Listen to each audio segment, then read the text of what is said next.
앞선 시간에 우리는 국채가 이자율 변동에 따라 그 가격에 영향을 받는다고 했습니다. 국채 선물은 이러한 이자율에 따른 가격 변동 위험을 해지할 수 있다고 하는데요. 오늘 이 시간에는 국채 선물이란 무엇인지 살펴보고 그 기능에 대해 알아보는 시간을 가져보겠습니다. 계속해서 이 시각 주요 뉴스 만나보실까요?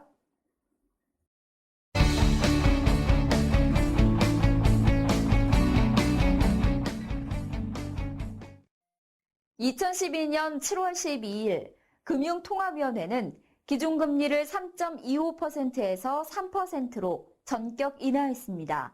이 소식을 들은 이선명 씨는 금리 인하 소식에 놀랍니다.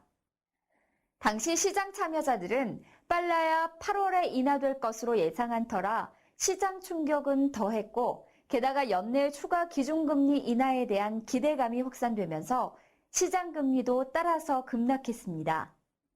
그 이유는 바로 기준금리 인하 전날인 7월 11일 종가로 3년 국채 선물 1계약을 매도했기 때문입니다.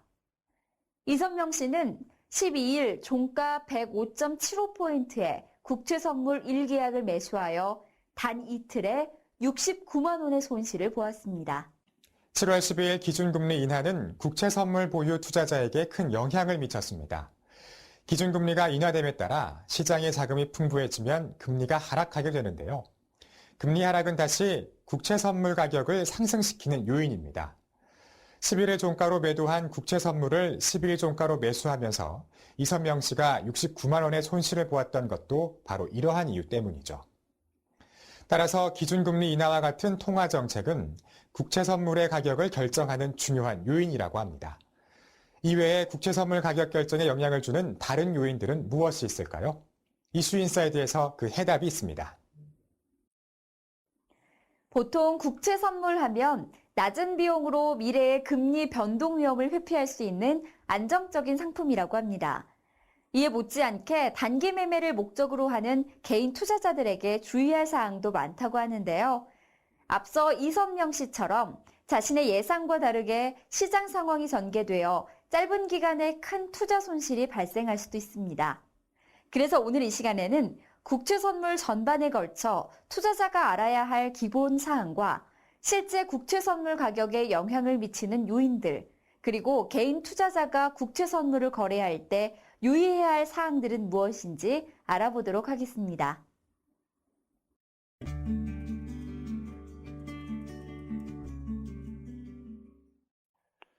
자, 먼저 국채 선물이란 무엇인지 그 개념에 대해서 짚어본 후에 주요 특징들을 알아보겠습니다. 국채 선물은 가상 국고 채권을 기초 자산으로 하는 장내 파생 상품을 말합니다. 여기서 말하는 장내 파생 상품의 장이란 거래소를 의미하기 때문에 장내 파생 상품은 거래소에 상장되어 거래되는 파생 상품을 말합니다. 국채 선물을 비롯해 모든 장내 파생 상품은 몇 가지 공통된 특징들이 있습니다. 가장 큰 특징은 거래소가 모든 거래 상대방 역할을 수행한다는 점인데요. 여기에서 상품 표준화, 증거금 제도, 일일 정산 제도 등이 유래합니다. 자, 이 특징들이 무엇을 의미하는지 짚어보겠습니다. 우선 상품 표준화입니다. 거래소가 모든 거래에 거래 상대방 역할을 수행하다 보니까 거래 대상인 상품의 표준화가 불가피하죠. 따라서 거래 대상, 계약 단위, 계약 만기 등의 거래 조건이 거래소에서 정한 바에 따라 결정됩니다. 이는 수많은 투자자들의 거래 요건을 모두 수용하기가 현실적으로 불가능하기 때문이죠. 다음으로 증거금 제도는 선물 거래자의 계약 이행을 확보하기 위한 담보 성격으로 최초 계약 시 예탁해야 하는 개시 증거금, 이후 일일 정산에 따른 손익 변동 시 일정 금액 이상으로 유지해야 하는 유지 증거금으로 나눌 수 있습니다. 특히 일일 정산 후 계좌 예치 금액이 유지 증거금을 하회하여 마진 콜이 발생할 경우 추가 증거금을 예탁해야 하며, 예탁하지 않을 경우 해당 계약은 반대 매매를 통해 강제 청산됩니다. 일일 정산 제도는 선물 거래자에 대한 신용 위험, 즉 계약 불이행 위험을 최소화하기 위한 제도로 선물 거래자의 거래 가격과 시장 종가를 비교해 산출한 손익 금액을 결제 기관을 통해 매일 정산하는 제도입니다. 증거금 제도와 일일 정산 제도에 대한 자세한 내용은요, 이후 시간에 다시 한번 상세히 알아보도록 하겠습니다. 자, 그럼 지금은 국채 선물의 상품 명세를 보면서 세부 사항들을 이야기해 보겠습니다. 2012년 현재 한국거래소에는 국고채와 관련한 상품으로 3년 국채 선물, 5년 국채 선물, 10년 국채 선물이 상장되어 있습니다. 먼저 각 상품의 기초 자산을 살펴보면 3년 국채 선물은 3년 만기 가상 국고채권, 5년 국채 선물의 경우 5년 만기 가상 국고채권, 10년 국채 선물의 10년 만기 가상 국고채권이고요. 발행 조건은 표면 이자율 5%의 6개월 이자 지급으로 가정합니다. 세 상품 모두 기초 자산을 제외한 다른 세부 사항은 동일합니다. 우선 거래 단위부터 살펴보면 국채 선물 한 계약 단위는 가상 국고채권 액면 금액 1억 원을 기준으로 합니다. 가격 표시는 액면 100원당 원화를 소수점 둘째 자리까지 표현합니다.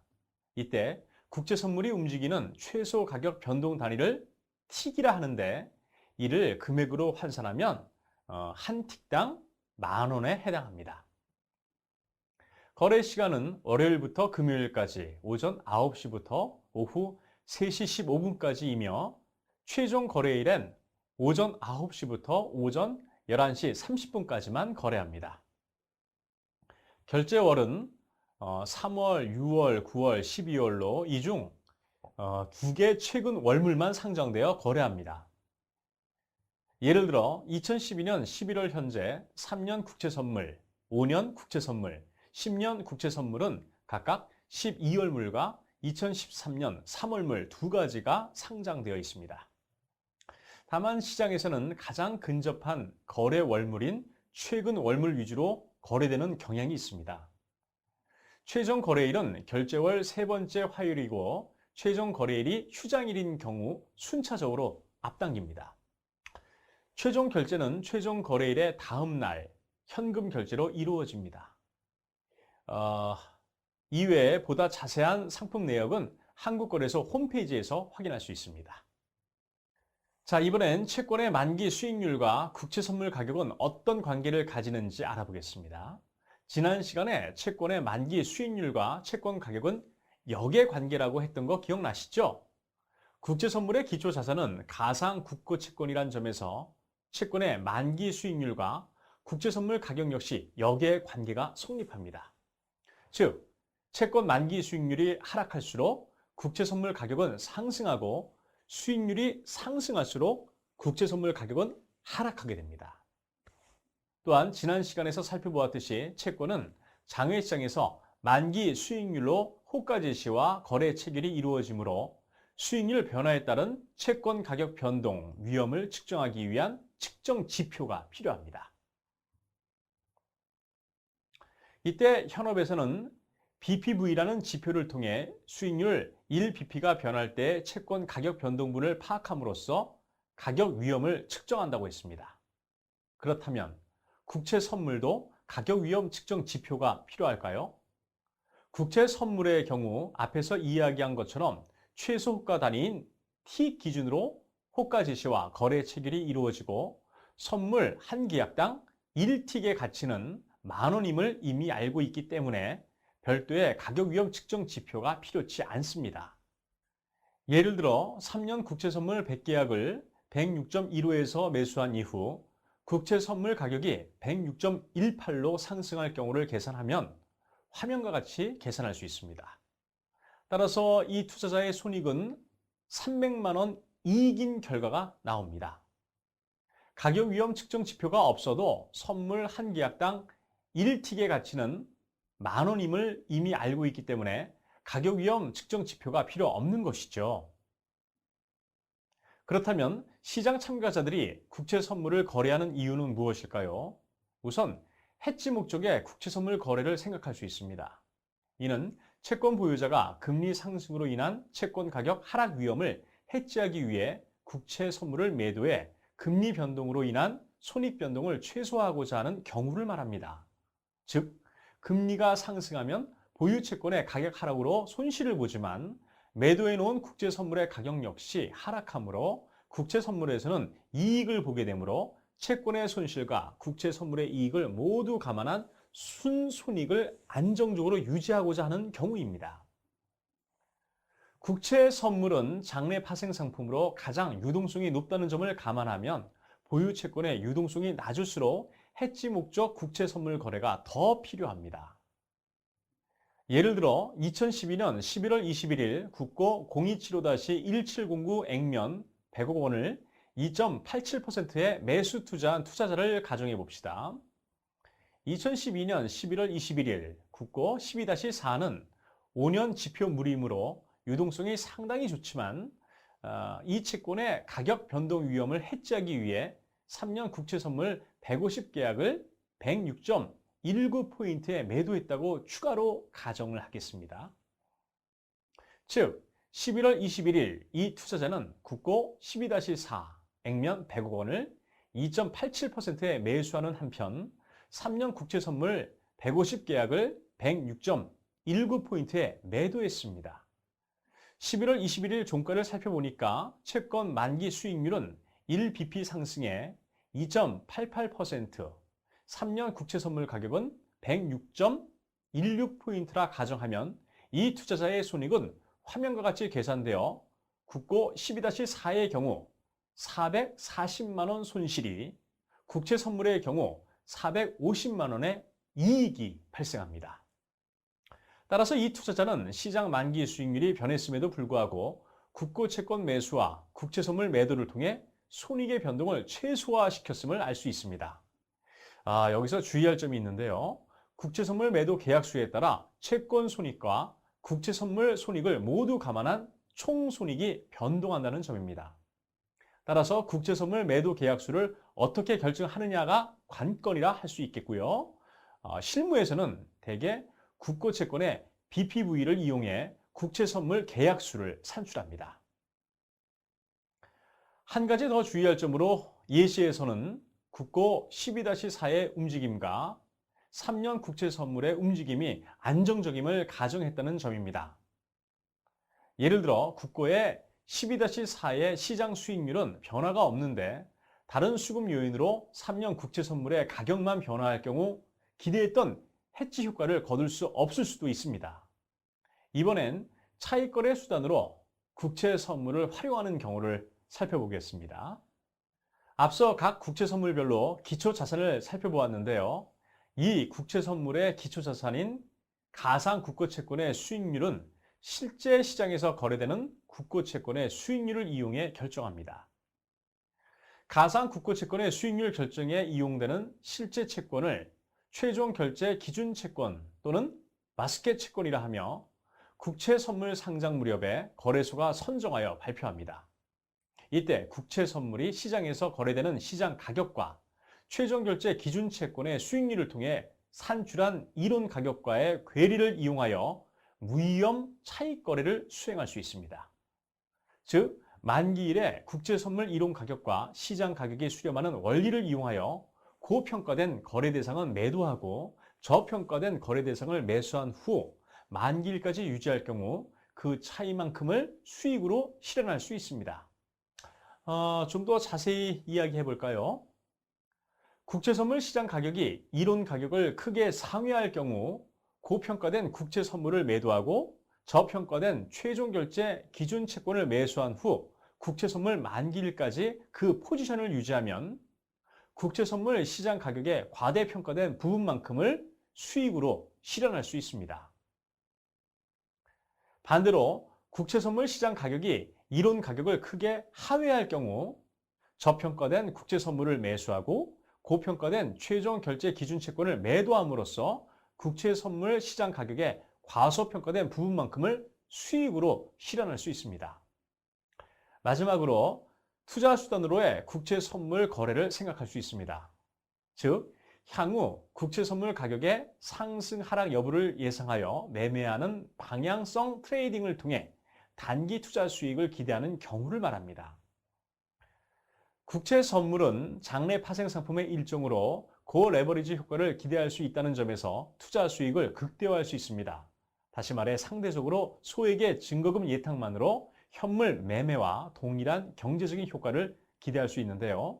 예를 들어 2012년 11월 22일 종가 기준으로 3년 만기 국고 채권 100억 원을 매수할 경우 채권 가격인 102.58억 원이 필요하지만 3년 국채 선물 100계약을 매수할 경우 106.16포인트 기준으로 약 9,600만 원의 증거금 위탁만이 필요할 뿐입니다. 주의할 점은 고올 레버리지는 양날의 칼이 될 수 있다는 점입니다. 즉, 시장 상황이 투자자의 전망대로만 간다면 상대적으로 적은 자본으로 투자 수익을 극대화할 수 있겠지만 그 반대인 경우에는 그만큼 투자 손실이 확대될 수 있다는 점, 이 점을 주의하시기 바랍니다.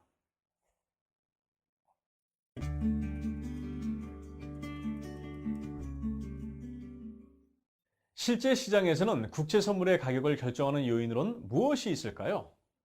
참고로 국채 선물 가격 결정 요인은 국고채 가격 결정 요인이기도 합니다. 모두 국채 수익률의 변화에 따라 그 가격이 변하기 때문이죠. 국채 선물의 가격을 결정하는 요인으로 우선 정책당국의 통화정책 기조를 꼽을 수 있습니다. 통화당국의 정책수단으로는 한국은행 기준금리, 지급준비율, 공개시장 조작 정책 등이 있는데요. 정책당국이 통화 완화 정책을 수행한다는 것은 기준금리와 지급준비율을 인하하고 공개시장 매입 조작 등을 통해 시중에 자금이 풍부해지게끔 하는 것을 말합니다. 이를 통해 시중에 자금이 풍부해지고 따라서 금리가 하락하게 됩니다. 자, 이렇게 금리가 하락하면 어떻게 될까요? 네, 이미 앞서 살펴보았듯이 채권 가격과 국채 선물 가격이 상승하게 됩니다. 한국은행 금융통화위원회는 통화신용정책에 관한 주요 사항을 심의 및 의결하는 정책결정기구로 금융통화위원회가 열리는 매월 둘째 주 목요일은 모든 금융시장 참가자들의 이목이 그 결과에 집중됩니다. 통화정책에 관한 자세한 내용은 한국은행 홈페이지에서 확인할 수 있습니다. 그 다음 빠질 수 없는 요인이죠? 네, 바로 경기입니다. 경기 둔화 혹은 경기 침체기에는 가계나 기업과 같은 민간 경제 주체들의 자금 수요가 감소하게 됩니다. 이 경우 상대적으로 자금 공급이 수요보다 많아지므로 시장 금리가 하락해 채권과 국채 선물의 가격은 상승하게 됩니다. 다음으로는 물가죠. 지난 시간에 채권의 미래 현금 흐름은 채권 발행 시점에 이미 결정되어 있다고 했는데요. 물가가 하락할 경우 미래 현금 흐름의 물가 하락을 감안한 실질 구매력은 증가하므로 채권 수요가 늘어나 금리가 하락하고 채권 및 국채 선물의 가격은 상승하게 됩니다. 또는 한국은행 통화정책의 최우선 목표가 물가 안정임을 감안하여 물가가 상승할 경우 물가 상승을 제어하기 위해 통화 긴축 정책을 수행함으로써 금리가 상승하고 채권 및 국채 선물의 가격은 하락한다고 이해하실 수도 있습니다. 그 밖에 외국인 매매 동향 역시 시장 수익률에 영향을 미치는 요소죠. 주요 외국인 투자 주체론 해외 펀드와 해외 중앙은행을 생각할 수 있습니다. 우선 해외 펀드를 살펴보면 글로벌 금융위기 이후 해외 투자가들에 대한 국고채의 투자 매력과 원화에 대한 관심이 크게 늘었습니다.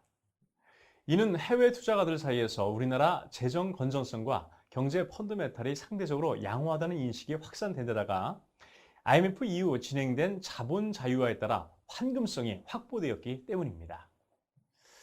다만 이들 해외 펀드 자금은 단기 자금 성격으로 원달러 환율 동향 및 글로벌 자금 흐름에 상당히 민감합니다. 환율이 급등하거나 글로벌 신용 악재 등이 부각될 경우 언제든지 빠져나갈 수 있다는 점에서 이들의 동향을 주의해야 합니다.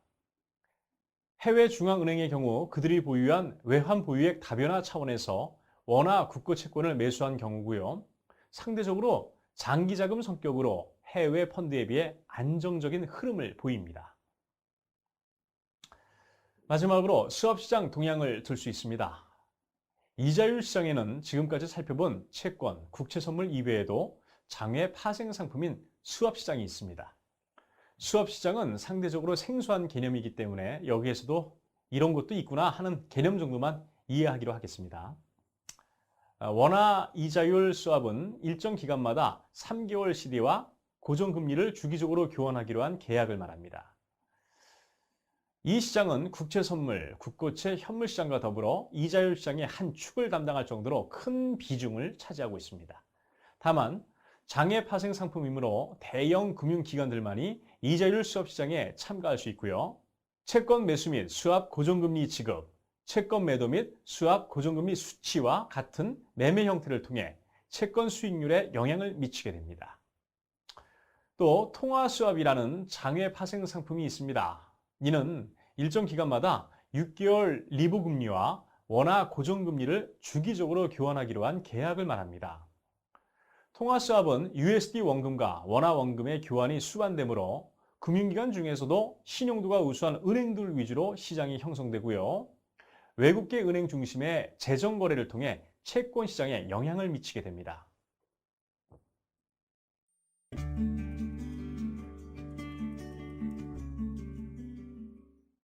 개인 투자가의 경우 자본 차익을 목적으로 한 국고채 단기 매매나 국채 선물의 단기 거래는 상당한 주의가 필요합니다. 우선 국채 선물은 고레버리지 상품이기 때문인데요. 투자자의 시장 전망대로 시장 상황이 전개될 경우 투자 수익을 극대화할 수 있지만 반대로 시장 전망이 어긋날 경우에는 투자 손실이 아주 커집니다. 최악의 경우 마진콜 등을 통해 포지션이 강제 청산될 수도 있습니다. 다음으로 채권 가격 정보에 대한 개인 투자가들의 접근성이 제한되어 있다는 점을 들 수 있습니다. 국고 채권은 대부분이 장외시장에서 거래되는데요. 이 채권 장외시장은 기관 투자가 중심의 대량 매매 시장으로 기본 거래 단위가 명목 원금 100억 원입니다. 따라서 개인 투자자가 상대적으로 시장 정보 자체에 대한 접근성이 제한될 수밖에 없다는 것은 물론이고요. 시장 참여 자체가 어렵습니다. 더 큰 문제는 채권 시장 수익률의 실시간 시장 효과에 대한 접근이 어렵다는 점입니다. 장외 시장에서 채권의 수익률은 메신저를 통해 이루어지기 때문에 개인 투자가에게 메신저를 통해 시장 정보와 채권 수익률을 전달해줄 중개인을 찾기는 사실상 불가능합니다. 따라서 개인 투자가가 단기 매매 목적으로 국고 채권을 매매하기 힘든 구조이죠. 또 국채 선물 역시 마찬가지입니다.